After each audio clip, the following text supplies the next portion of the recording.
This isn't a story about getting even. This is a story about what a father does when the person who is supposed to love his son decides that his son is worth nothing. I want you to understand something before I begin. I am not a man who acts on impulse.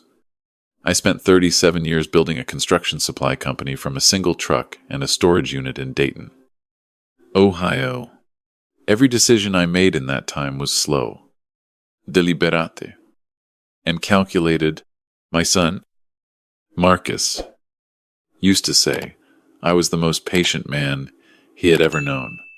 I used to take that as a compliment. The day I walked into my son's workplace and saw what they had done to him, I realized patience could also be a weapon. Marcus is 31 years old. He has a civil engineering degree from Ohio State. He is the kind of man who holds doors open for strangers, who calls me every Sunday without fail, who cried at his own wedding because he said he had never been so sure of anything in his life. He married his wife, Diane, 4 years ago. Her father, Donald Whitfield, owned a mid-sized commercial real estate firm called Whitfield Property Group based out of Columbus. When Marcus and Diane got engaged, Donald shook my hand at the rehearsal dinner and told me Marcus was exactly the kind of man he had always hoped his daughter would find. I believed him. I should have paid more attention to the way he said it, like he was complimenting a piece of furniture. The marriage started well enough. Or at least it appeared to. Marcus took a position at Whitfield Property Group about 8 months after the wedding. Diane had encouraged it. She said her father had specifically asked for Marcus, that he saw real potential in him, that this was a chance for Marcus to learn the business from the inside. Marcus was excited. He told me on the phone that he finally felt like he was part of something, that the family had welcomed him. I was cautious, but I kept my mouth shut. A father learns when to speak and when to watch. 6 months into the job, I noticed things shifting when I talked to Marcus. He was quieter. When I asked how work was going, he gave me short answers. He stopped mentioning Donald's name. He stopped talking about career plans. I asked him once, directly, if everything was all right. He said yes. Dad, everything is fine. Don't worry. He said it the way a man says something when he is trying to convince himself more than the person he is talking to. I decided to pay him a visit. I did not announce it. That was not a calculated decision at the time. I simply had a free Thursday. I was driving through Columbus for a supplier meeting, and I thought I would stop by and take my son to lunch. I called his cell phone twice. No answer. I called the main office number for Whitfield Property Group, and the receptionist told me Marcus was in the building and she could transfer me. I said no. Thank you. I will just come by. What I found when I walked through those doors is something I will carry with me for the rest of my life. The receptionist pointed me toward the back hallway when I asked for Marcus. She hesitated for just a moment before she did it. A small pause. I did not register until later. I walked down that hallway, past the conference rooms and the closed office doors with brass nameplates, to a supply area near the maintenance corridor. And there was my son. He was on his knees on a tile floor with a scrub brush in his hand, cleaning the baseboards along the wall. He was wearing a Whitfield Property Group polo shirt that did not have his name on it. He had a bucket of gray water beside him. His tie, the one I had given him for Christmas 2 years ago, was folded on top of a shelf nearby, so it would not get dirty. He did not hear me come in. I stood there for a moment and I watched him. I watched my son, the man with the engineering degree, the man I had raised, the man who had built structural load calculations in college that his professor had submitted to a journal, scrubbing a baseboard in a hallway because someone had decided that was what he was worth. I said his name. He turned around, and when he saw me standing there, something in his face broke open. He stood up quickly, like he was embarrassed, like he was hoping I had not seen what I had just seen. His eyes went red. He said, "Dad?" And then he stopped. He did not say anything else. He just looked at me with those red eyes, and I understood that this had been going on for a long time. Before I could say a word, I heard footsteps behind me. I turned, and Donald Whitfield was walking down the hallway with 2 men I did not recognize, both in suits. carrying folders. Donald saw me and slowed down. He looked at Marcus, then at me, and then the corner of his mouth turned up slightly. Not a smile. Something smaller and crueler than a smile. He said, "Well, Harold, this is a surprise. Didn't know you were coming by." I said I was in the area. He looked at Marcus again and then back at me. He said, "Your boy's been helping out with some facility maintenance today." He said it casually, the way you would describe someone picking up a coffee order. He said, "It's good for him to understand all aspects of the operation. Builds character." One of the men with him made a sound that was almost a laugh. Donald said, "Between you and me, Harold, this is about where his skill set lands." And then he actually smiled. He looked at his two associates and he said, "Isn't that right?" And one of them said something under his breath that I did not catch. And the other one looked away. I looked at my son. Marcus was standing very still with his jaw tight and his eyes on the floor. He had heard this before. I could see it in his body, in the way he was holding himself, like a man who had learned to absorb a blow without flinching. This was not the first time. This was just the first time his father had been there to see it. I turned back to Donald. I looked at him for a long moment. I said, "Thank you for your time." "Donald." I said it very quietly. I said, "I'll be in touch." He said, "Anytime." "Harold." "Anytime." He walked past me, down the hallway like nothing had happened. I looked at my son. I told him to put the brush down. I told him to get his tie. I told him to come have lunch with me. We sat in a diner, 2 blocks from the office. Marcus picked at his food. He told me it had been going on since the 3rd month. At first it was small things. He was left off email chains, excluded from meetings he should have been in, given assignments that had nothing to do with his role. Then it became more direct. Donald would correct him in front of other employees for things that were not mistakes.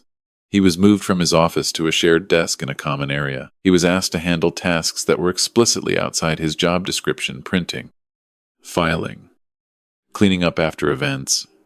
When he raised it with Diane, she told him her father had a certain way of testing people, and that Marcus needed to prove himself. When he raised it a second time, she told him he was being sensitive. I asked Marcus if Diane knew about today, about the maintenance work, specifically. He was quiet for a moment. Then he said, "She was there when her father asked me to do it yesterday. She didn't say anything." I paid the check. I hugged my son in the parking lot. I told him I loved him and that he had done nothing wrong and that I was proud of him. I drove back to Dayton. That night I sat in my office at home and I opened my laptop and I started reading. I want to be clear about something. I did not act out of anger. Anger is loud and expensive and it makes mistakes. What I felt that night sitting at my desk was not anger. It was clarity. There is a difference. Anger wants to break something. Clarity wants to understand exactly what is in front of you so that you can make a precise and permanent decision. What was in front of me was Whitfield Property Group. I spent the next 3 weeks reading everything I could find about the company. Annual filings, public records, property transactions, litigation history. I pulled every document I could access. Donald had built the company over 25 years, and it had been genuinely successful in its earlier years: commercial leasing, property management, some development. But the past 4 years told a different story. 2 major development projects had stalled after cost overruns. A litigation settlement in 2022 had cost the company significantly. 2 senior partners had departed within 18 months of each other. The company had taken on a substantial line of credit in 2023 that was due for review. On paper, Whitfield Property Group looked stable. Underneath, it was carrying more weight than most people realized. I also learned that Donald owned 62% of the company. The remaining 38% was held by a small group of minority partners, one of whom was a man named Robert Kane, a retired developer who had been with the company for 15 years and who, based on a few public comments he had made in a local business journal, had some philosophical differences with Donald's recent direction. I am not going to tell you every step of what I did next because some of it is not mine to tell. What I will tell you is that I had a conversation with Robert Kane over dinner in Columbus on a Tuesday evening in November. He was a careful man who listened more than he spoke. By the end of dinner, he understood what I was proposing, and he said he would think about it seriously. 2 weeks later, he called me back. I also retained a corporate attorney. I also had several conversations with 2 of the departed senior partners. I also quietly engaged a financial advisory firm that specialized in private company acquisitions. I want to tell you that Marcus knew nothing about any of this during those weeks. He was still going to work. He was still coming home to the house he shared with Diane. He called me on Sundays, and I asked him how he was holding up, and he said he was managing. I did not tell him what I was doing. A father sometimes has to carry something alone, so that his son does not have to carry the weight of hoping for something that might not happen. By February, I had quietly acquired, through a combination of my own resources and a structured agreement with Robert Kane and 1 other minority partner, a controlling interest in Whitfield Property Group, 54%. Donald Whitfield did not know the way these things work. There is a moment when it becomes unavoidable, a board notification, a required disclosure, a meeting that has to happen. I chose the meeting. I asked my attorney to arrange it. The notice went to Donald and the board on a Wednesday. The meeting was scheduled for Friday morning. I arrived at the Whitfield Property Group offices at 8:55 on a Friday morning in February. I wore the charcoal suit I had worn to my company's 30-year anniversary event. I was carrying a leather portfolio my wife had given me years ago. I rode the elevator to the 4th floor, and the receptionist, the same woman who had directed me to the maintenance hallway 4 months earlier, looked up at me with an expression I will not forget. She said, "Mr. Harold Carter, they are expecting you in the main conference room." I said thank you, and I walked down the hallway. Donald was already seated at the head of the table with his own attorney and 2 board members. He looked composed when I walked in, the way a man looks when he has prepared himself to handle an unwelcome situation with authority. I sat down across from him. My attorney sat beside me. Donald said, "Harold, I have to say I'm having trouble understanding what this is about." My attorney placed the documentation on the table. Donald looked at it. He looked at it for a long time. He picked up the first page and read it. The color changed in his face slowly, the way the sky changes before a storm, gradual and then all at once. He said, "This isn't possible." I said, "I'm afraid it is." He said, "You can't just," and then he stopped. He looked at his own attorney. His attorney was reading the documents. His attorney did not look at him. I said, "Donald, I want to be straightforward with you today." I said it the way he had said it was good for Marcus to understand all aspects of the operation, casually, evenly. I said, "I became a majority shareholder of Whitfield Property Group as of 11 days ago.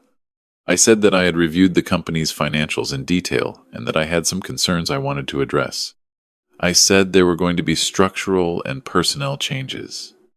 I said I hoped we could handle this professionally." He said, "You did this because of Marcus." I said, "I did this because it was a sound investment opportunity." Then I paused and I looked at him directly. I said, "But yes, also because of Marcus." He said, "This is absurd." He said, "Marcus is my employee. I can manage my own company, however I see fit." I said, "You could..." Past tense. His attorney put a hand on his arm. The meeting lasted 40 minutes. By the end of it, Donald understood the full picture. His management authority was restructured pending a formal board review. Several personnel policies were immediately suspended pending an HR audit. And Marcus, effective the following Monday, was reassigned to a senior project coordination role with a revised compensation package that reflected his actual qualifications. I did not humiliate Donald in that room. I did not raise my voice. I did not say anything about bathrooms or scrub brushes or the way his associate had almost laughed. I did not need to.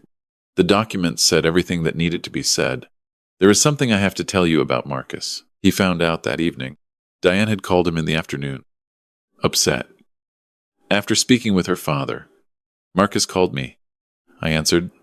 He said, "Dad, what did you do?" He was not angry. His voice was something between disbelief and something I cannot fully describe, the sound of a person who has been bracing against something for a long time and has just felt the pressure lift.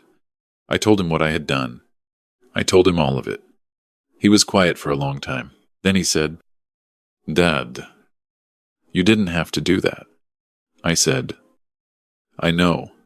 He said, "Why?" I said, "Because you folded your tie so it wouldn't get dirty."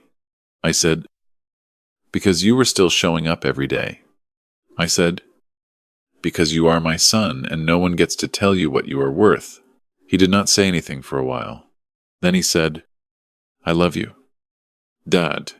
And I said, "I love you too." And we stayed on the phone for a few more minutes without talking, which is sometimes the best kind of conversation.